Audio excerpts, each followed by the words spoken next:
Okay, first on my list then is Aesop Latin Drummondii. I love this tree. Makes quite a nice rounded shape. It'll get about 6 meters in height, 4 meters spread. Beautiful foliage when it emerges. That nice green with white margins to it. The white doesn't actually scorch in the sun.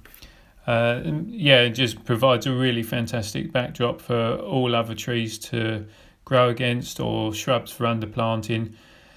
Tolerant of basically all soil conditions, will tolerate sun or a part shady position. And like oasis, if it does get a little bit lopsided, then you can give it a light prune after emergence of leaf bud. But fantastic plant. And here we have a really nice addition to silver birch series, I suppose. So Bachelor Eucalyptus, Jack Montii, and the variety is Trinity College. It will get about 6 meters in height, 4 meters spread.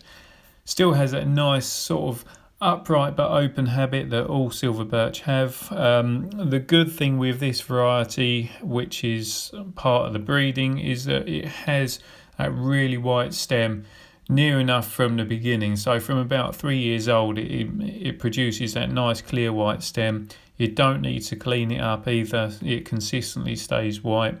And as it gets into the autumn, it will sort of adopt a slight pink hue to it as well. Quite nice autumn coloration.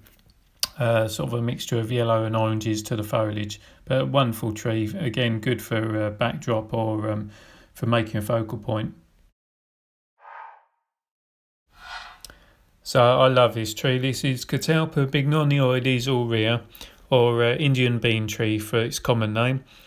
So it produces a lovely dome shape of about 5 or 6 meters high, similar sort of width to be honest. And the foliage when it emerges forms these really large golden heart-shaped type leaves. Has sort of a really tropical Mediterranean look to it, but it's actually really easy to grow, nice and tolerant of most conditions to be honest. In the late summer produces the upright white spikes or panicles of flowers, which as they're pollinated, they then form the hanging seed pods, hence the common name. I can't remember where I saw it. It might be Longleat or one of the Aspinall Gardens, but in their courtyard there's a really magnificent species on show. Well worth having a look at. Really happy in most soils to be honest, as long as it's free draining. Wants a nice sunny position though. And here we have Cercis siliquestrum, the Judas tree. This variety is the plain standard one, has the small leaf. It first off forms the sort of almost iridescent clusters of pink flowers on the bare stems, and they just seem to hang on there for literally like months at a time. And then after it's flowered, it then produces a fairly small sort of clear green heart-shaped leaf. Quite a nice tree.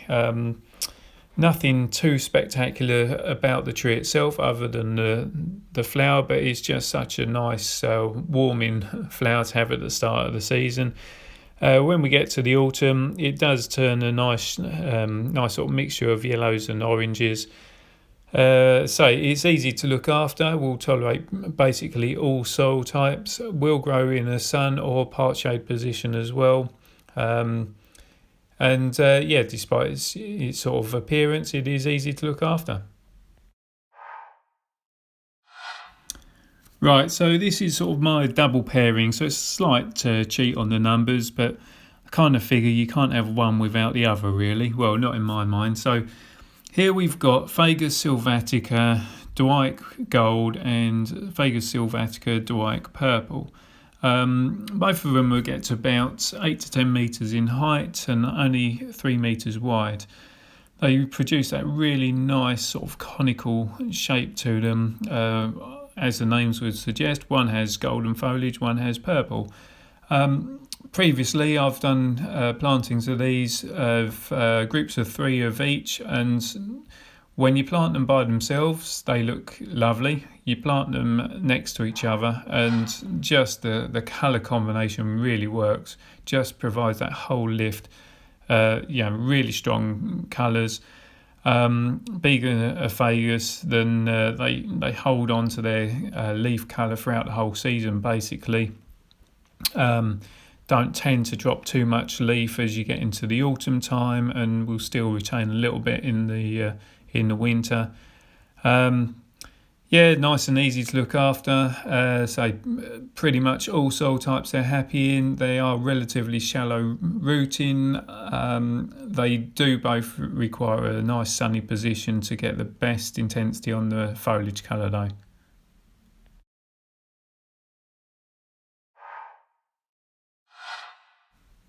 Okay, so here we got Gladitsia trochanthus sunburst, or honey locust.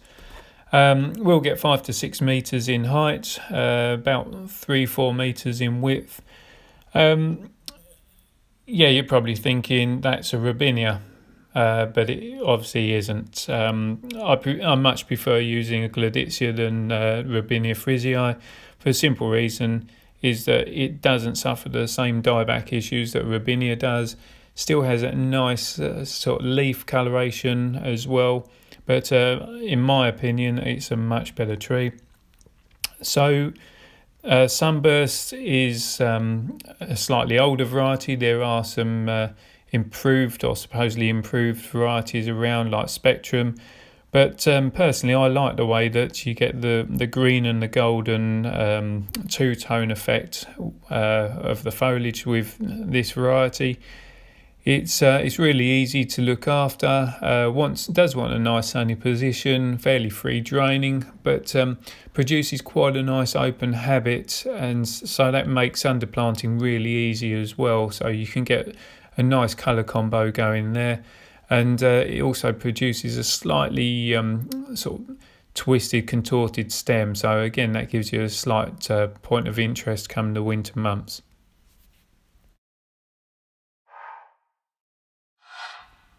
So this tree is Prunus cerifera nigra, or ornamental purple plum. Sometimes people call it Pisadia nigra, but really it is cerifera nigra. So it makes a really wonderful tree, about 8 metres high, similar sort of width, so it has a really nice rounded form to it. But to be honest, most people plant it in the wrong spot, including my neighbours, who end up having to butcher it to keep it a fairly narrow tree. But I like it for the simple reason of it has nice foliage coloration, but I always like the way that you get the masses of pink flowers right at the onset of February, March. So it almost sort of signifies that coming into spring, really. I don't think there's too many negatives about the tree, other than possibly, you sort of see them everywhere. But is that a bad thing? I don't think so, really. Yeah, so quite a nice tree. I think we'll move on. Okay, so here we got Robinia cross Margaretta pink cascade. False acacia, also called casca rouge as well. So you'll quite often see that where we're importing stock out of Italy or out of Netherlands, they tend to use casca rouge as their variety. We'll make a tree sort of 6 to 7 metres in height, and about 4 to 5 sometimes metres wide. Looks like it should be a really exotic, hard to look after plant, but it's not. It's a piece of cake. It's like all Robinias. They want fertile soil. They're not fussed as to what type of soil, but it wants to be fertile, free draining. This one, unlike the golden form, this produces a really beautiful flower to it. So the foliage is just a straight green, but the foliage has masses of sort of exotic looking pink pea-like flowers that just hang down in abundance. They normally come on in sort of June, July time, sometimes a little bit earlier depending how our season's going. But yeah, it's a lovely tree, and just adds that sort of lift of summer colour when the trees and gardens in general are starting to look a bit drab. So yeah, well worth looking at. That's a recommendation from me.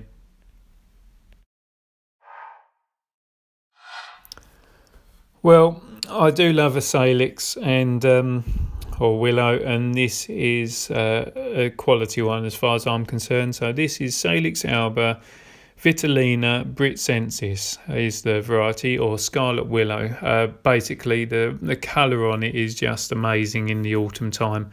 The stem colour, pure sort of scarlet orange. When you see it as a big established tree, I don't think you beat it, to be honest. It will get about 8 to 10 metres in height, can get 8 metres wide as well. But to be honest, you very rarely see it that size, not unless you go to sort of an arboretum or something like Hillier Gardens. You go to there and you can see it looking good. But most of the time it's sort of cut down or coppiced or pollarded, so you end up with sort of these smaller multi-stemmed forms kicking around. But yeah, they are wonderful plants, really good in all types of soils, particularly want to be on the moist side. But not fussed about the sun or being in a part shade position. Although if you do have them in a sunnier spot, then the stem colour will be better. Also, yeah, the pollarding and coppicing does work well, in as much as every sort of 3 or 4 years, if you thin them out, take out about a third of the growth, and the fresh growth that comes through is more vibrant in colour. But yeah, really wonderful tree to look at, so especially for the winter time. So thanks for watching my video. Hope you've liked it, and if you do like it, then please subscribe, and as always, feel free to send me a message, and yeah, keep looking out for what I'm doing. Thanks a lot. Bye.